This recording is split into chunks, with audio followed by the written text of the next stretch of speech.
This is some of the hardy geranium in my garden that is quite invasive, but the bees seem to love it and the other wildlife. Here's another section of the garden with the hardy geranium.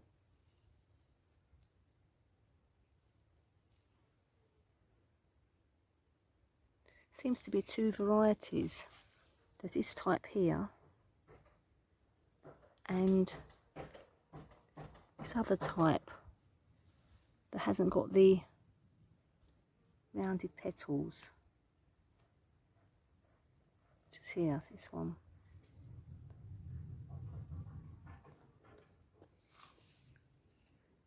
And it grows everywhere. It grows like a weed in this garden. It self-seeds. It's a perennial.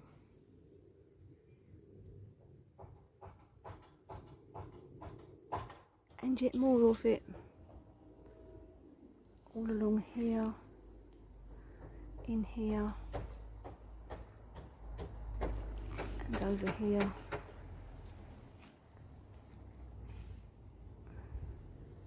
If you want to get rid of it, you actually have to dig it up and make sure you get all the roots out. Otherwise, if you just chop it down, as you can see here, all these roots here exposed, and you just get more new growth, which is fine if you want that, but not so good if you're trying to get rid of it. I've brought some of the hardy geranium back inside and I've made some notes about the plant, and it's that they're also known as cranesbill. They're popular, reliable and low maintenance perennial plants in the UK. They add colour and beauty to gardens from late summer into autumn. They are a great choice for ground cover.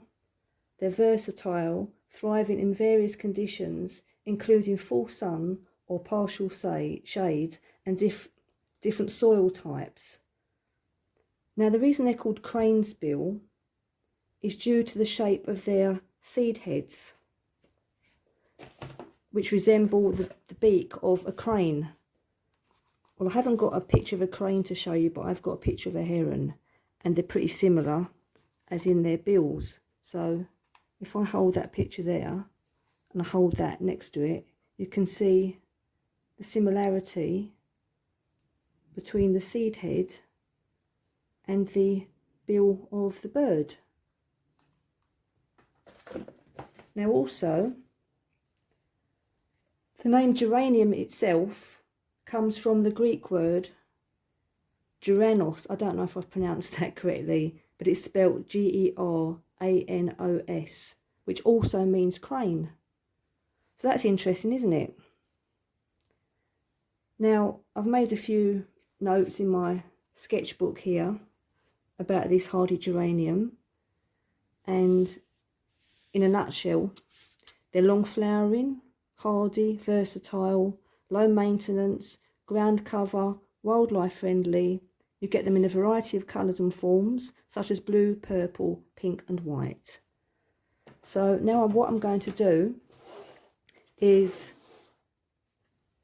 take all this knowledge and inspiration from the plant, having a good look at the petals, the seed heads, the leaves, and seeing what I can come up with in a way of sketches or just drawing inspiration from one plant.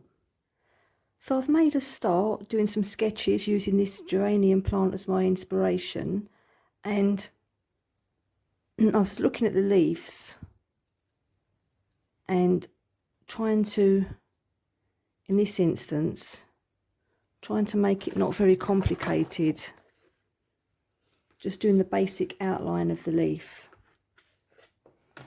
And then I tried to do another version of the leaf showing the fancy edge. But I'm not trying to get it exact. It's not a botanical study. This is just me using a plant for inspiration and seeing where it leads.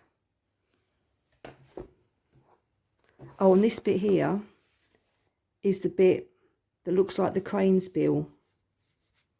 That part of the plant. And then I've got one of these concertina books.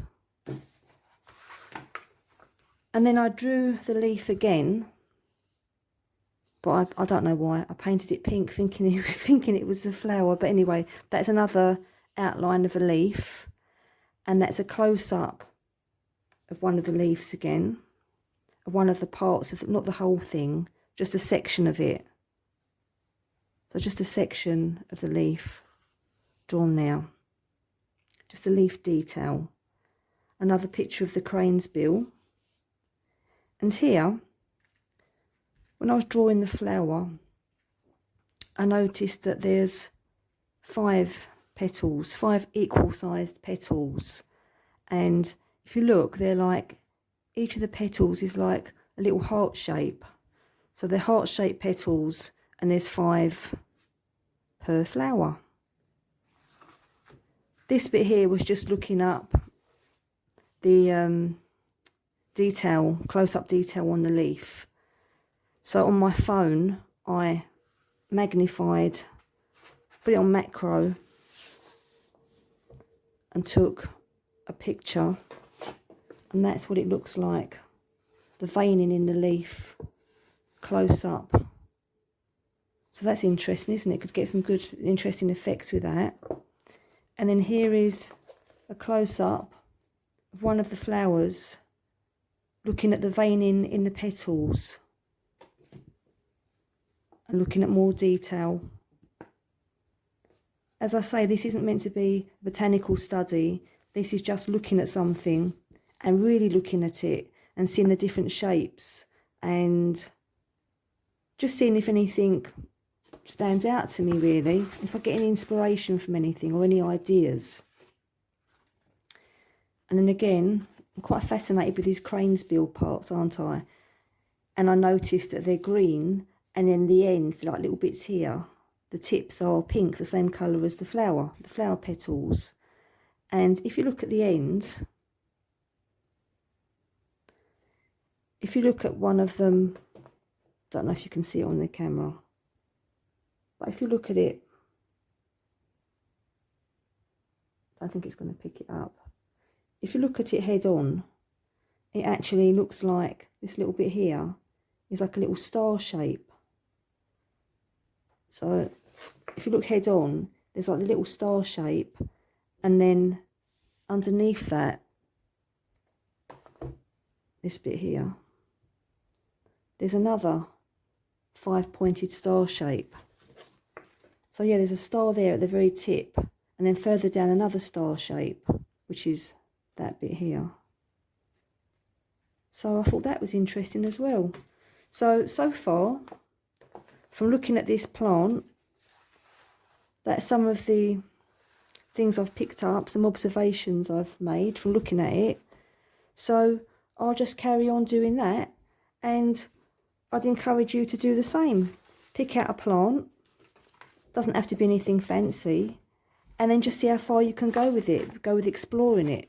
What can you find out about it? Are there any shapes you're particularly drawn to when you look at the plant? I'd say give it a go.